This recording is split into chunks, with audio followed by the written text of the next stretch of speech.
An Unfinished Story by Richard Harding Davis. Part 1. Mrs. Trevelyan, as she took her seat, shot a quick glance down the length of her table and at the arrangement of her guests, and tried to learn if her lord and master approved. But he was listening to something Lady Arbuthnot, who sat on his right, was saying, and being a man failed to catch her meaning, and only smiled unconcernedly and cheerfully back at her. But the wife of the Austrian minister, who was her very dearest friend, saw and appreciated, and gave her a quick little smile over her fan, which said that the table was perfect, the people most interesting, and that she could possess her soul in peace. So Mrs. Trevelyan pulled at the tips of her gloves and smiled upon her guests. Mrs. Trevelyan was not used to questioning her powers, but this dinner had been almost impromptu, and she had been in doubt. It was quite unnecessary, for her dinner carried with it the added virtue of being the last of the season, an encore to all that had gone before, a special number by request on the social programme. It was not one of the many others stretching on for weeks, for the summer's change and leisure began on the morrow, and there was nothing hanging over her guests that they must go on to later. They knew that their luggage stood ready locked and strapped at home. They could look before them to the whole summer's pleasure, and they were relaxed and ready to be pleased, and broke simultaneously into a low murmur of talk and laughter. The windows of the dining room stood open from the floor, and from the tiny garden that surrounded the house, even in the great mass of stucco and brick of encircling London, gave the odour of flowers and of fresh turf. A soft summer night wind moved the candles under their red shades, and gently, as though they rose from afar, and not only from across the top of the high wall before the house, came the rumble of the omnibuses passing further into the suburbs, and the occasional quick rush of a hansom over the smooth asphalt. It was a most delightful choice of people, gathered at short notice, and to do honour to no one in particular, but to give each a chance to say good-bye before he or she met the yacht at Southampton or took the club train to Homburg. They all knew each other very well, and if there was a guest of the evening, it was one of the two Americans, either Miss Egerton, the girl who was to marry Lord Arbuthnot, whose mother sat on Trevelyan's right, or young Gordon, the explorer, who has just come out of Africa. Miss Egerton was a most strikingly beautiful girl, with a strong, fine face, and an earnest, interested way when she spoke, which the English found most attractive. In appearance she had been variously likened by Trevelyan, who was painting her portrait, to a druidess, a Vestal Virgin, and a Greek goddess; and Lady Arbuthnot's friends, who thought to please the girl, assured her that no one would ever suppose her to be an American, their ideas of the American young woman having been gathered from those who pick out tunes with one finger of the pianos in the public parlours of the Metropole. Miss Egerton was said to be intensely interested in her lover's career, and was as ambitious for his success in the house as he was himself. They were both very much in love, and showed it to others as little as people of their class do. The others at the table were General Sir Henry Kent, Phillips the novelist, the Austrian minister and his young wife, and Trevelyan, who painted portraits for large sums of money and figure pieces for art, and some simply fashionable smart people who were good listeners and who were rather disappointed that the American explorer was not more sunburned than other young men who had stayed at home and who had gone in for tennis or yachting. The worst of Gordon was that he made it next to impossible for one to lionize him. He had been back in civilization and London only 2 weeks, unless Cairo and Shepheard's Hotel are civilization, and he had been asked everywhere, and for the first week had gone everywhere. But whenever his hostess looked for him to present another and not so recent a lion, he was generally found either humbly carrying an ice to some neglected dowager, or talking big game or international yachting or tailors to a circle of younger sons in the smoking room, just as though several hundred attractive and distinguished people were not waiting to fling the speeches they had prepared on Africa at him in the drawing-room above. He had suddenly disappeared during the second week of his stay in London, which was also the last week of the London season, and managers of lecture tours, and publishers and lion hunters, and even friends who cared for himself, had failed to find him at his lodgings. Trevelyan, who had known him when he was a travelling correspondent and artist for one of the great weeklies, had found him at the club the night before, and asked him to his wife's impromptu dinner, from which he had at first begged off, but on learning who was to be there, had changed his mind and accepted. Mrs. Trevelyan was very glad he had come. She had always spoken of him as a nice boy, and now that he had become famous, she liked him none the less, but did not show it before people as much as she had been used to.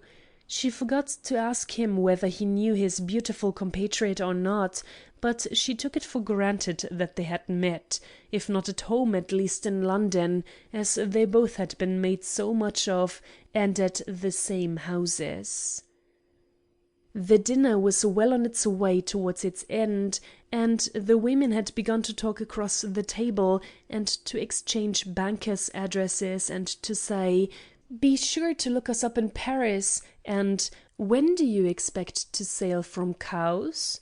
They were enlivened and interested, and the present odours of the food and flowers and wine, and the sense of leisure before them, made it seem almost a pity that such a well-suited gathering should have to separate for even a summer's pleasure.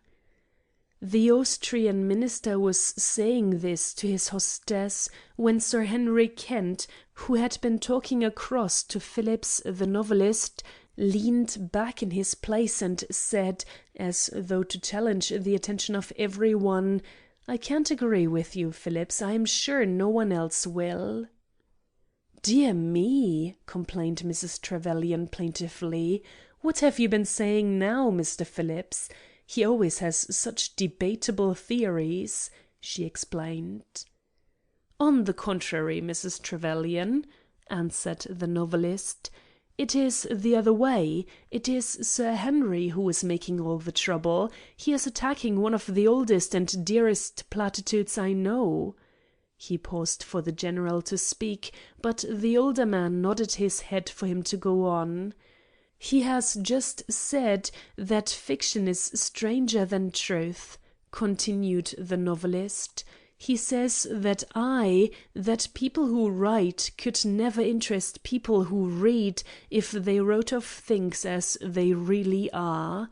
They select, he says, they take the critical moment in a man's life and the crisis, and want others to believe that this is what happens every day, which it is not, so the General says. He thinks that life is commonplace and uneventful, that is, uneventful in a picturesque or dramatic way. He admits that women's lives are saved from drowning, but that they are not saved by their lovers, but by a longshoreman with a wife and 6 children who accepts £5 for doing it. That's it, is it not?" he asked. The General nodded and smiled. "What I said to Phillips was," he explained, that if things were related just as they happen, they would not be interesting. People do not say the dramatic things they say on the stage or in novels. In real life, they are commonplace or sordid or disappointing. I have seen men die on the battlefield, for instance, and they never cried, "I die that my country may live," or "I have got my promotion at last." They just stared up at the surgeon and said, "Have I got to lose that arm?" or "I am killed, I think." You see, when men are dying around you, and horses are plunging, and the batteries are firing, one doesn't have time to think up the appropriate remark for the occasion. I don't believe now that Pitt's last words were, "Roll up the map of Europe." A man who could change the face of a continent would not use his dying breath in making epigrams. It was one of his secretaries or one of the doctors who said that. And the man who was capable of writing home, "All is lost but honor," was just the sort of a man who would lose more battles than he would win. No, you, Phillips, said the general, raising his voice as he became more confident and conscious that he beheld the center of the stage, and you, Trevelyan, don't write and paint everyday things as they are. You introduce something for a contrast or for an effect, a red coat in a landscape for the bit of color you want, when in real life the red coat would not be within miles, or you have a brand of music playing a popular air in the street when a murder is going on inside the house. You do it because it is effective, but it isn't true. Now, Mr. Caithness was telling us the other night at the club on this very matter—" "Oh, that's hardly fair," laughed Trevelyan. "You've rehearsed all this before. You've come prepared." "No, not at all," frowned the general, sweeping on. "He said that before he was raised to the bench, when he practiced criminal law, he had brought word to a man that he was to be reprieved, and to another that he was to die. Now, you know," exclaimed the general with a shrug, and appealing to the table, "how that would be done on the stage or in a novel, with the prisoner bound ready for execution, and a galloping horse, and a fluttering piece of white paper, and all that. Well now, Caithness told us that he went into the man's cell and said, 'You have been reprieved, John,' or William, or whatever the fellow's name was. And the man looked at him and said, 'Is that so? That's good, that's good.' And that was all he said. And then again, he told one man whose life he had tried very hard to save. The Home Secretary has refused to intercede for you. I saw him at his house last night at 9 o'clock. And the murderer, instead of saying, 'My God, what will my wife and children do?' looked at him and repeated, 'At 9 o'clock last night,' just as though that were the important part of the message." "Well, but General," said Phillips, smiling, "that's dramatic enough as it is, I think. Why—" "Yes," interrupted the General, quickly and triumphantly. "But that is not what you would have made him say, is it? That's my point." "There was a man told me once," Lord Arbuthnot began leisurely. "He was a great chum of mine, and it illustrates what Sir Henry has said, I think. He was engaged to a girl, and he had a misunderstanding or an understanding with her that opened both their eyes at a dance, and the next afternoon he called, and they talked it over in the drawing-room with the tea-tray between them, and agreed to end it. On the stage he would have risen and said, 'Well, the comedy is over, the tragedy begins, or the curtain falls.' And she would have gone to the piano and played Chopin sadly while he made his exit. Instead of which he got up to go without saying anything, and as he rose he upset a cup and saucer on the tea-table and said, "Oh, I beg your pardon," and she said, "It isn't broken," and he went out. You see," the young man added, smiling, "there were two young people whose hearts were breaking, and yet they talked of teacups, not because they did not feel, but because custom is too strong on us and too much for us. We do not say dramatic things or do theatrical ones. It does not make interesting reading, but it is the truth." "Exactly," cut in the Austrian minister eagerly. "And then there is the prerogative of the author and of the playwright to drop a curtain whenever he wants, or to put a stop to everything by ending the chapter. That isn't fair. That is an advantage over nature. When someone accuses someone else of doing something dreadful at the play, down comes the curtain quick and keeps things at a fever point. Or the chapter ends with a lot of stars, and the next page begins with a description of a sunset 2 weeks later. To be true, we ought to be told what the man who is accused said in the reply, or what happened during those 2 weeks before the sunset. The author really has no right to choose only the critical moments, and to shut out the commonplace everyday life by a sort of literary closure. That is, if he claims to tell the truth." Phillips raised his eyebrows and looked carefully round the table. "Does anyone else feel called upon to testify?" he asked. "It's awful, isn't it, Phillips?" laughed Trevelyan comfortably. "To find that the photographer is the only artist after all. I feel very guilty." "You ought to," pronounced the general gaily. He was very well satisfied with himself at having held his own against these clever people. "And I am sure Mr. Gordon will agree with me too," he went on confidently, with a bow towards the younger man.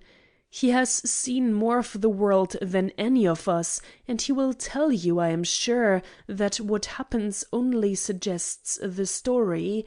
It is not complete in itself. That it always needs the author's touch, just as the rough diamond—" "Oh, thanks, General," laughed Phillips. "My feelings are not hurt as badly as that." Gordon had been turning the stem of a wineglass slowly between his thumb and his finger while the others were talking, and looking down at it smiling. Now he raised his eyes as though he meant to speak, and then dropped them again.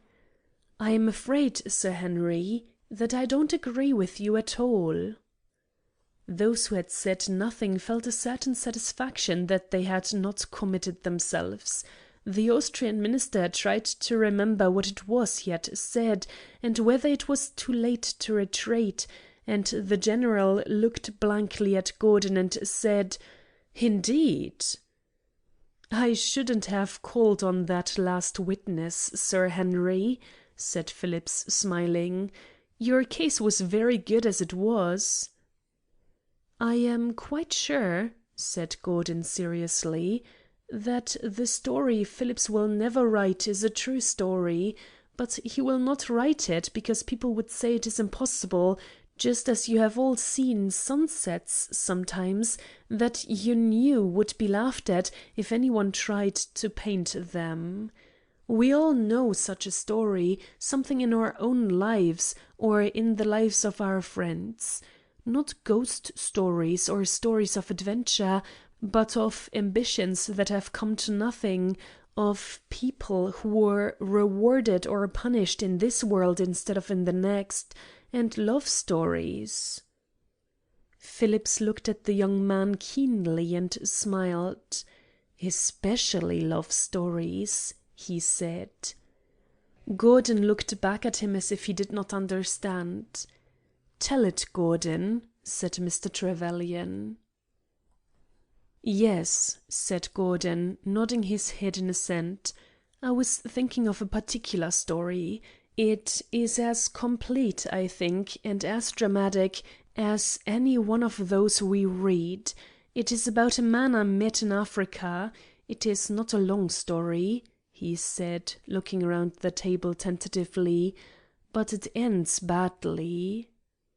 There was a silence much more appreciated than a polite murmur of invitation would have been, and the simply smart people settled themselves rigidly to catch every word for future use. They realized that this would be a story which had not as yet appeared in the newspapers, and which would not make a part of Gordon's book. Mrs. Trevelyan smiled encouragingly upon her former protégé. She was sure he was going to do himself credit, but the American girl chose this chance when all the other eyes were turned expectantly towards the explorer to look at her lover. End of Part 1. Part 2.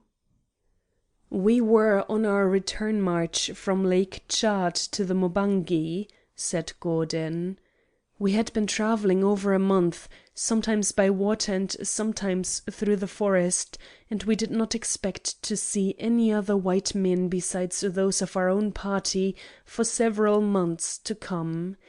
In the middle of a jungle, late one afternoon, I found this man lying at the foot of a tree. He had been cut and beaten and left for dead. It was as much of a surprise to me, you understand, as it would be to you if you were driving through Trafalgar Square in a hansom and an African lion should spring up on your horse's haunches. We believed we were the only white men that had ever succeeded in getting that far south. Crampel had tried it, and no one knows yet whether he is dead or alive. Dr. Schliemann had been eaten by cannibals, and Major Bethune had turned back 200 miles further north, and we could no more account for this man's presence than if he had been dropped from the clouds. Lieutenant Royce, my surgeon, went to work at him, and we halted where we were for the night. In about an hour the man moved and opened his eyes. He looked up at us and said, 'Thank God,' because we were white, I suppose, and went off into unconsciousness again. When he came to the next time, he asked Royce in a whisper how long he had to live. He wasn't the sort of man you had to lie to about a thing like that, and Royce told him he did not think he could live for more than an hour or two. The man moved his head to show that he understood, and raised his hand to his throat and began pulling at his shirt, but the effort sent him off into a fainting fit again. I opened his collar for him as gently as I could, and found that his fingers had clinched around a silver necklace that he wore about his neck, and from which there hung a gold locket shaped like a heart. Gordon raised his eyes slowly from the observation of his finger-tips as they rested on the edge of the table before him to those of the American girl who sat opposite. She had heard his story so far without any show of attention, and had been watching, rather with a touch of fondness in her eyes, the clever, earnest face of Arbuthnot, who was following Gordon's story with polite interest. But now, at Gordon's last words, she turned her eyes to him with a look of awful indignation, which was followed, when she met his calmly polite look of inquiry, by one of fear and almost entreaty. "When the man came to," continued Gordon, in the same conventional monotone, "he begged me to take the chain and locket to a girl whom he said I would find either in London or New York. He gave me the address of her banker. He said, 'Take it off my neck before you bury me. Tell her I wore it ever since she gave it to me, that it has been a charm and a lodestone to me, that when the locket rose and fell against my breast, it was as if her heart were pressing against mine and answering the beating and throbbing of the blood in my veins.'" Gordon paused and returned to the thoughtful scrutiny of his fingertips. "The man did not die," he said, raising his head. "Royce brought him back into such form again that in about a week we were able to take him along with us on a litter. But he was very weak, and would lie for hours sleeping when we rested, or mumbling and raving in a fever. We learned from him at odd times that he had been trying to reach Lake Chad, to do what we had done without any means of doing it. He had had not more than a couple of dozen porters and a corporal's guard of Senegalese soldiers. He was the only white man in the party, and his men had turned on him and left him as we found him, carrying off with them his stock of provisions and arms. He had undertaken the expedition on a promise from the French government to make him governor of the territory he opened up if he succeeded, but he had had no official help. If he failed, he got nothing. If he succeeded, he did so at his own expense and by his own endeavors. It was only a wonder he had been able to get as far as he did. He did not seem to feel the failure of his expedition. All that was lost in the happiness of getting back alive to this woman with whom he was in love. He had been 3 days alone before we found him, and in those 3 days, while he waited for death, he had thought of nothing but that he would never see her again. He had resigned himself to this, had given up all hope, and our coming seemed like a miracle to him. I have read about men in love, I have seen it on the stage, I have seen it in real life, but I never saw a man so grateful to God, and so happy and so insane over a woman as this man was. He raved about her when he was feverish, and he talked and talked to me about her when he was in his senses. The porters could not understand him, and he found me sympathetic, I suppose, or else he did not care, and only wanted to speak of her to someone, and so he told me the story over and over again as I walked beside the litter, or as we sat by the fire at night. She must have been a very remarkable girl. He had met her first the year before on one of the Italian steamers that ply from New York to Gibraltar. She was traveling with her father, who was an invalid going to Tangier for his health. From Tangier they were to go up to Nice and Cannes, and in the spring to Paris and on to London for this season just over. The man was going from Gibraltar to Zanzibar, and then on into the Congo. They had met the first night out. They had separated 13 days later at Gibraltar, and in that time the girl had fallen in love with him, and had promised to marry him if he would let her, for he was very proud. He had to be. He had absolutely nothing to offer her. She is very well known at home. I mean, her family is. They have lived in New York from its first days, and they are very rich.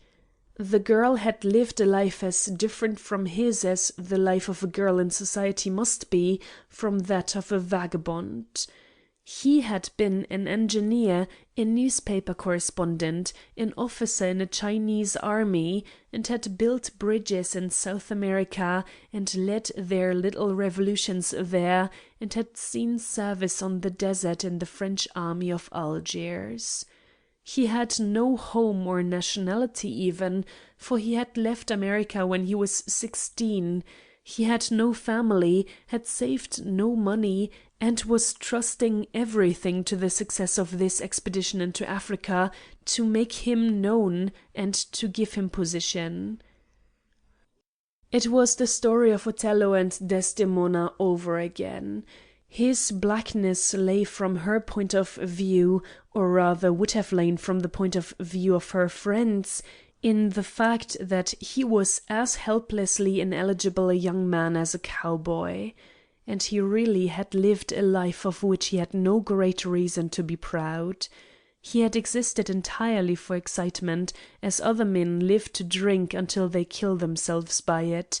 Nothing he had done had counted for much except his bridges. They are still standing. But the things he had written are lost in the columns of the daily papers. The soldiers he had fought with knew him only as a man who cared more for the fighting than for what the fighting was about, and he had been as ready to write on one side as to fight on the other. He was a rolling stone, and had been a rolling stone from the time he was 16 and had run away to sea, up to the day he had met this girl when he was just 30. Yet you can see how such a man would attract a young, impressionable girl who had met only those men whose actions are bounded by the courts of law, or Wall Street, or the younger set who drive coaches and who live the life of the clubs. She had gone through life as some people go through picture galleries, with their catalogues marked at the best pictures. She knew nothing of the little fellows whose work was skeet, who were trying to be known, who were not of her world, but who toiled and prayed and hoped to be famous. This man came into her life suddenly with his stories of adventure and strange people and strange places, of things done for the love of doing them and not for the reward or reputation. And he bewildered her at first, I suppose, and then fascinated, and then won her. You can imagine how it was, these two walking the deck together during the day, or sitting side by side when the night came on, the ocean stretched before them.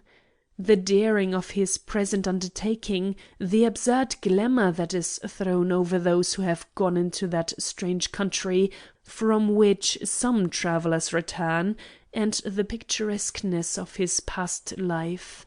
It is no wonder the girl made too much of him. I do not think he knew what was coming. He did not pose before her. I am quite sure from what I knew of him that he did not. Indeed, I believed him when he said that he had fought against the more than interest she had begun to show for him. He was the sort of man women care for, but they had not been of this woman's class or caliber. She came to him like a sign from the heavens. It was as if a goddess had stooped to him. He told her when they separated that if he succeeded, if he opened this unknown country, if he was rewarded as they had promised to reward him, he might dare to come to her, and she called him her knight-errant, and gave him her chain and locket to wear, and told him whether he failed or succeeded it meant nothing to her, and that her life was his while it lasted, and her soul as well. "I think," Gordon said, stopping abruptly, with an air of careful consideration, "that those were her words as he repeated them to me." He raised his eyes thoughtfully towards the face of the girl opposite, and then glanced past her as if he were trying to recall the words the man had used. The fine, beautiful face of the woman was white and drawn around the lips, and she gave a quick, appealing glance at her hostess as if she would beg to be allowed to go. But Mrs. Trevelyan and her guests were watching Gordon or toying with the things in front of them. The dinner had been served, and not even the soft movements of the servants interrupted the young man's story. "You can imagine a man," Gordon went on more lightly, "finding a hansom cab slow when he is riding from the station to see the woman he loves. But imagine this man urging himself and the rest of us to hurry when we were in the heart of Africa, with 6 months' travel in front of us before we could reach the first limits of civilization. That is what this man did.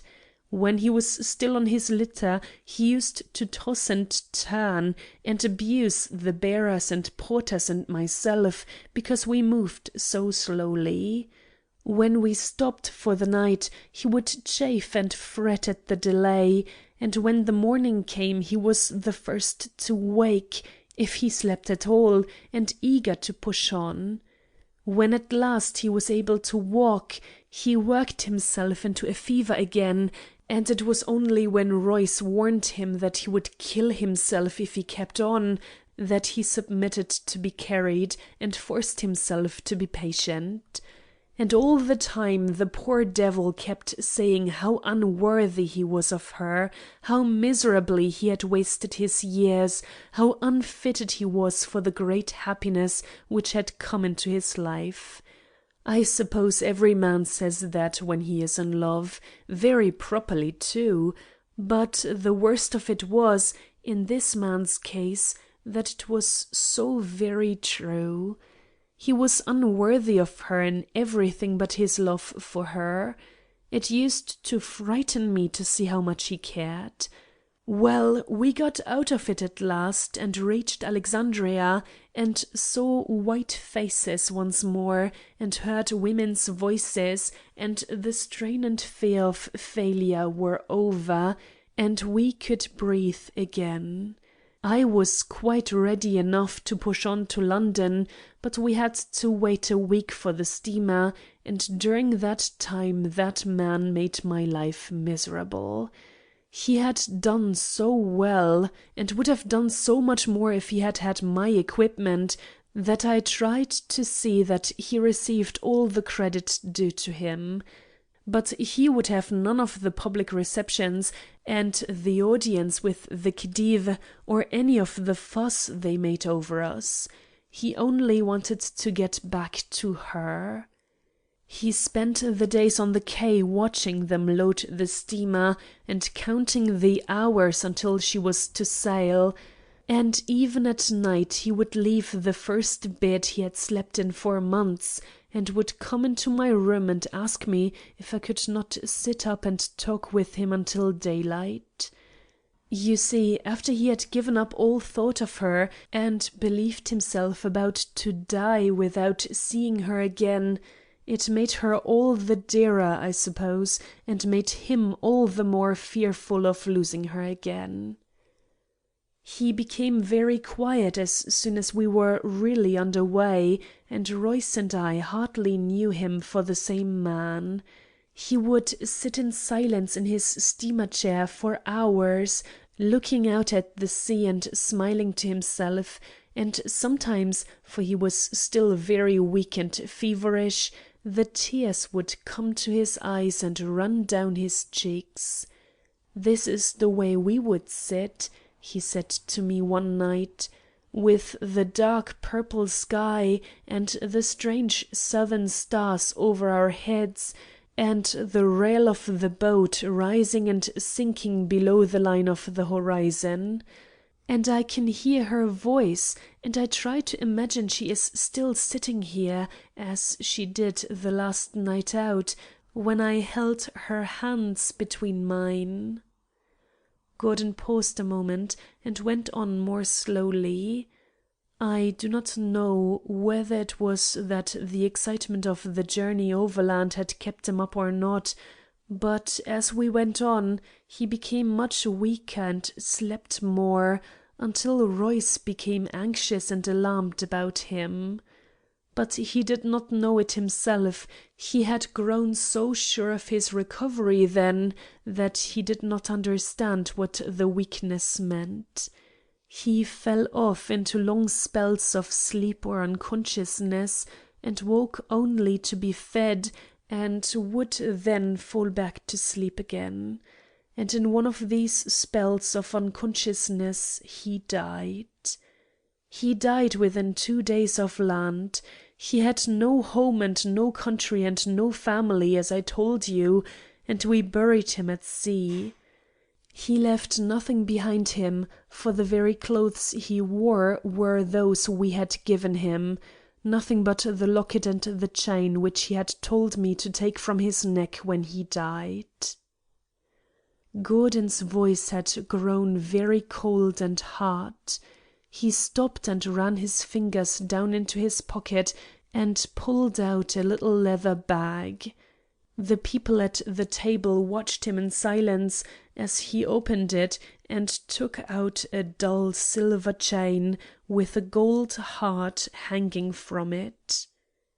"This is it," he said gently. He leaned across the table, with his eyes fixed on those of the American girl, and dropped the chain in front of her. "Would you like to see it?" he said. The rest moved curiously forward to look at the little heap of gold and silver as it lay on the white cloth.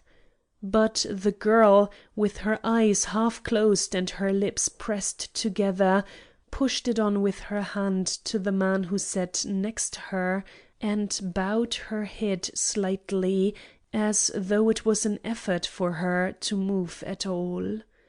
The wife of the Austrian minister gave a little sigh of relief. "I should say your story did end badly, Mr. Gordon," she said. "It is terribly sad, and so unnecessarily so." "I don't know," said Lady Arbuthnot thoughtfully. "I don't know. It seems to me it was better. As Mr. Gordon says, the man was hardly worthy of her. A man should have something more to offer a woman than love. It is a woman's prerogative to be loved. Any number of men may love her. It is nothing to their credit. They cannot help themselves." "Well," said General Kent, "if all true stories turn out as badly as that one does, I will take back what I said against those the story writers tell. I prefer the ones Anstey and Jerome make up. I call it a most unpleasant story." "But it isn't finished yet," said Gordon, as he leaned over and picked up the chain and locket. "There's still a little more." "Oh, I beg your pardon," said the wife of the Austrian minister eagerly. "But then," she added, "you can't make it any better. You cannot bring the man back to life." "No," said Gordon, "but I can make it a little worse." "Ah, I see," said Phillips, with a storyteller's intuition. "The girl." "The first day I reached London I went to her banker's and got her address," continued Gordon. "And I wrote saying I wanted to see her, but before I could get an answer I met her the next afternoon at a garden party. At least, I did not meet her, she was pointed out to me. I saw a very beautiful girl surrounded by a lot of men, and asked who she was, and found out it was the woman I had written to, the owner of the chain and locket, and I was also told that her engagement had just been announced to a young Englishman of family and position, who had known her only a few months, and with whom she was very much in love. So you see," he went on smiling, "that it was better that he died, believing in her, and in her love for him.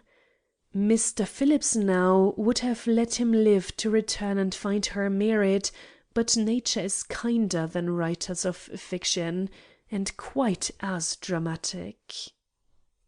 Phillips did not reply to this, and the general only shook his head doubtfully and said nothing. So Mrs. Trevelyan looked at Lady Arbuthnot, and the ladies rose and left the room.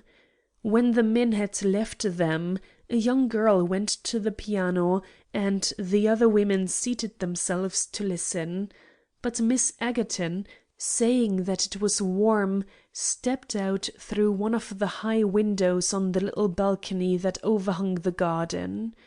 It was dark out there and cool, and the rumbling of the encircling city sounded as distant and as far off as the reflection seemed that its million lights threw up to the sky above.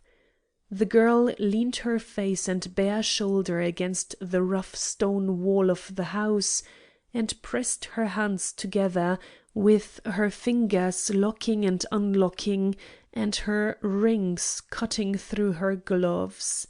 She was trembling slightly, and the blood in her veins was hot and tingling. She heard the voices of the men as they entered the drawing-room, the momentary cessation of the music at the piano, and its renewal, and then a figure blocked the light from the window, and Gordon stepped out of it and stood in front of her with the chain and locket in his hand. He held it towards her, and they faced each other for a moment in silence. "Will you take it now?" he said. The girl raised her head and drew herself up until she stood straight and tall before him. "Have you not punished me enough?" she asked in a whisper. "Are you not satisfied? Was it brave? Was it manly? Is that what you have learned among your savages? To torture a woman?" She stopped with a quick sob of pain and pressed her hands against her breast. Gordon observed her, curiously, with cold consideration. "What of the sufferings of the man to whom you gave this?" he asked. "Why not consider him? What was your bad quarter of an hour at the table with your friends around you to the year he suffered danger and physical pain for you, remember?" The girl hid her face for a moment in her hands, and when she lowered them again her cheeks were wet and her voice was changed and softer. "They told me he was dead," she said. "Then it was denied, and then the French papers told of it again, and with horrible detail, and how it happened." Gordon took a step nearer her. "And does your love come and go with the editions of the daily papers?" he asked fiercely. "If they say tomorrow morning that Arbuthnot is false to his principles or his party, that he is a bribe-taker, a man who sells his vote, will you believe them and stop loving him?" He gave a sharp exclamation of disdain. "Or will you wait," he went on bitterly, "until the liberal organs have had time to deny it?